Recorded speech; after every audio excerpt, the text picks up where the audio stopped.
La nouvelle ville d'El Alamein est une ville de 4e génération. Elle a été sélectionnée par l'Organisation arabe du tourisme comme étant la capitale du tourisme balnéaire, le tourisme balnéaire arabe. Pour nous donner plus d'éclaircissements, nous avons le plaisir d'avoir en ligne Monsieur Karim Al-Manabbaoui, expert en tourisme. Monsieur Al-Manabbaoui, bonsoir et bienvenue avec nous. Bonsoir, comment ça va et bonne fête. Docteur Karim El-Manabbaoui, tout d'abord, que veut-il dire une ville de 4e génération?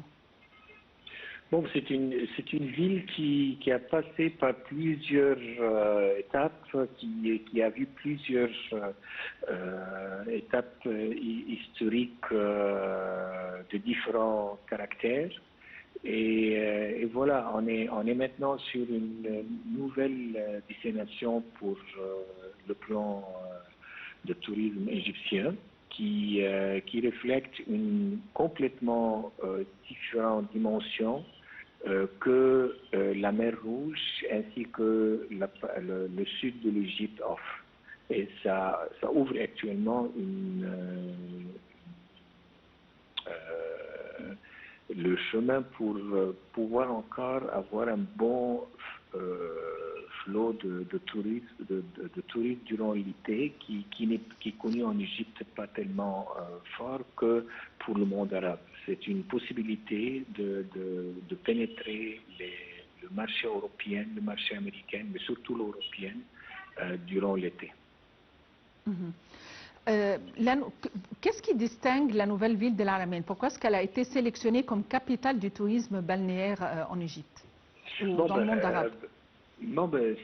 C'est très basique. En comparant Alamein et toutes les attractions et toutes les facilités qui existent, sans mentionner la plage de profondeur de plus que 200-250 mètres de profondeur qui n'existe pas actuellement ni en Europe ni dans le monde arabe. Alamein a donné une dimension complètement différente et une destination qui offre beaucoup plus d'attractions que les autres. Alors si on s'appelle par exemple, Alamein a été seulement mis sur le plan touristique pas plus que 2 ans. Et dans 2 ans, c'est devenu une destination très, très fréquentée par le monde arabe, maintenant le monde européen en plus, avec des vols directs de plusieurs capitales et des cités de deuxième cité, alors pas seulement les capitales, à cause des demandes qui ont immédiatement augmenté sur le marché italien, allemand, anglais, en plus le monde arabe. Il faut dire que le tourisme en Égypte est de retour, selon les chiffres et les rapports, attirant plus de visiteurs avec 15,78 millions de touristes en 2024. Et c'est un chiffre qui est beaucoup plus élevé par rapport ou le chiffre le plus élevé durant la dernière décennie. Que pensez-vous de ce chiffre? Bon, à mon avis, ce chiffre devait être beaucoup plus si on n'était pas entouré vraiment avec tous les tremblements qui sont arrivés début 2023 et 2024. Et même avec ça, on a dépassé le nombre de l'année passée. C'est-à-dire que avec le relax qu'on voit maintenant sur le plan politique, qui entoure l'Égypte, on espère avoir un nombre beaucoup plus élevé dans la saison 25-26. On vient de mentionner Alamein. Alamein actuellement, comme je viens de mentionner, ça donne une dimension différente et ça aidera d'augmenter le nombre de chiffres d'affaires touristiques sur l'Égypte durant l'été, qui n'est pas actuellement très fréquenté, surtout par l'Europe,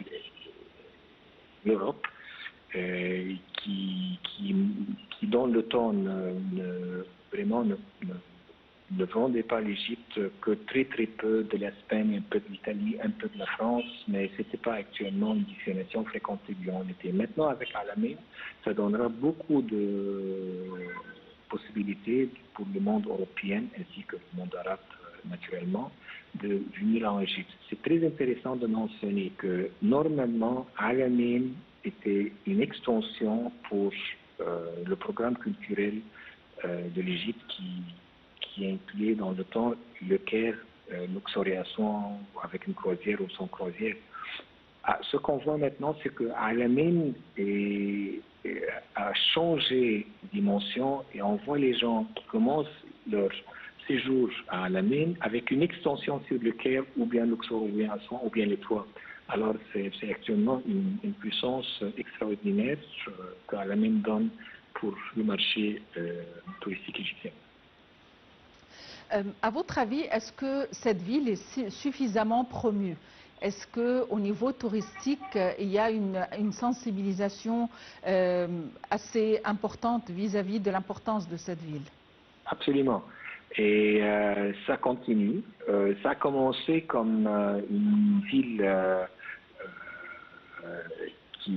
qui est fréquentée seulement durant l'été, c'était la première année, mais quand les gens sont venus et avec toutes les promotions qui ont été faites, on voit que le séjour à Al-Amin n'est pas arrêté pour l'été seulement. On voit les gens venir durant l'hiver. C'est un commencement, c'est pas le nombre qu'on veut atteindre, mais tout toujours commence par un début. Alors, c'est un très bon début, c'est un démarre extraordinaire pour la ville. Et on espère actuellement qu'Al-Amin, qui est prolongé, entre Al-Amin et Marsa Matruh, qui est encore très bien vendu dans le monde européen maintenant, et on voit qu'il y a des autres villes qui commencent à remplir la distance entre Al-Amin et Marsa Matruh.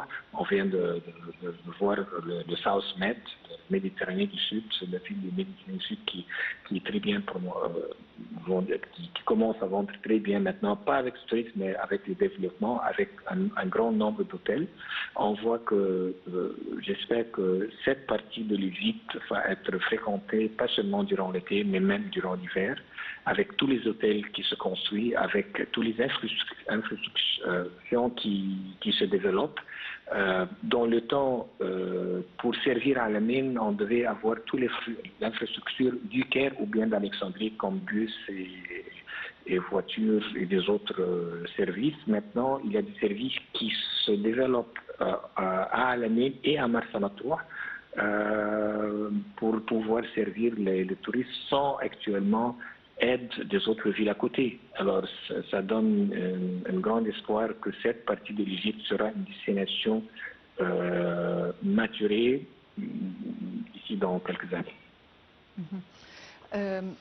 À votre avis, le grand musée égyptien dont on est à l'attente de l'inauguration le 3 du mois prochain, à quoi doit-on s'attendre? Tout le monde se pose des questions au niveau des préparatifs. Que se passera-t-il ce jour-là? Est-ce que ça sera à la hauteur du transfert des momies au musée de la civilisation?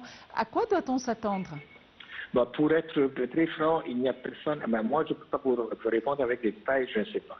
Mais tout ça, ça va être une grande surprise, exactement comme c'est passé durant le transfert des momies.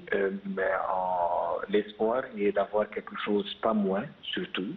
Le gemme doit être même mieux vendu ou bien mieux présenté.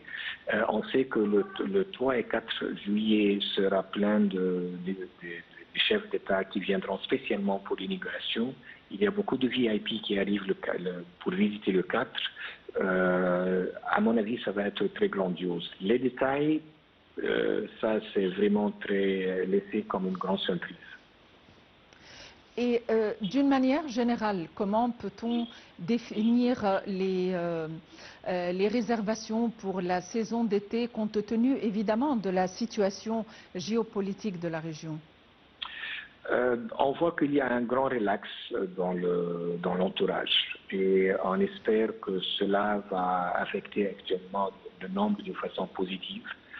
On espère un nombre plus grand pour la saison 25-26. En plus, avec ce que Al-Amin nous donne ainsi que Marsa Matrouh, l'infrastructure à l'exploration qui ont été beaucoup plus adressées. Le nombre des hôtels qui viennent d'être inaugurés au Caire, le nombre de bateaux qui viennent d'être inaugurés ainsi que renouvelés sur le Nil, ça a donné plus que 10 ou 15% de capacité plus grande que la saison passée. On espère une bonne augmentation pour la saison prochaine. Oui. Docteur Karim El Manabaoui, vous êtes expert en tourisme. Je vous remercie infiniment pour votre intervention. Il faut dire évidemment que l'Égypte est à la quête du grand jour, le jour J, évidemment, le 3 juillet 2025, qui sera une date inoubliable. Comme l'a dit notre invité, c'est une surprise. Quels seraient les détails des célébrations? On l'ignore encore, mais les préparatifs sont effectués avec beaucoup de zèle. Il faut dire que le Grand Musée est non seulement de par son importance à cette valeur, mais aussi il est rallié au pied des pyramides par la voie de l'éternité, qui est un chemin de 1 km 700 mètres, 1 km 700 mètres, avec plein de cafés, de restaurants autour, avec une grande infrastructure justement pour ceux qui souhaiteraient s'y rendre à pied. Donc, on a beaucoup à découvrir et il faut dire que ceci vraiment aurait une position prépondérale. Pourquoi? Parce que ça fait des années qu'on attend cette inauguration, depuis la Covid, depuis 2020, et on s'attendait, on avait des dates qui étaient ajournées au fur et à mesure, évidemment, compte tenu de la situation à l'époque. Donc, finalement, le 3 juillet 2025. Voyons les détails.